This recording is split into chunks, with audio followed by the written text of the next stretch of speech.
The 9200W series of light-curable materials are designed to address customer requirements and technology trends within the rapidly evolving consumer wearables market.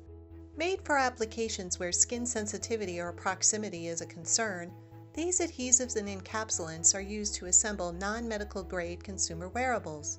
This skin-friendly product line is formulated without certain irritants such as isobornyl acrylate, IBOA, and made with low sensitizing ingredients without compromising the quality and high performance associated with Dymax materials.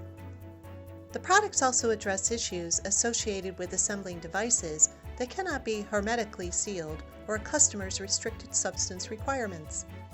These one-part formulations cure in seconds upon exposure to UV LED light and help to increase throughput and process efficiency.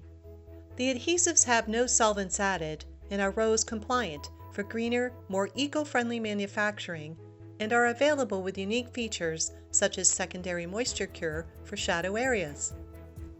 They are used to assemble the numerous components found in fitness trackers, smart glasses, earbuds, and other consumer wearables such as AR/VR headsets. Applications include electronics encapsulation, lens alignment, and structural bonding. While the 9200W series is not designed for direct skin contact, these consumer wearable products are suitable for devices worn on the body for short or long-term periods where extractable or leachable materials may be a concern. For more information, contact our application engineering team.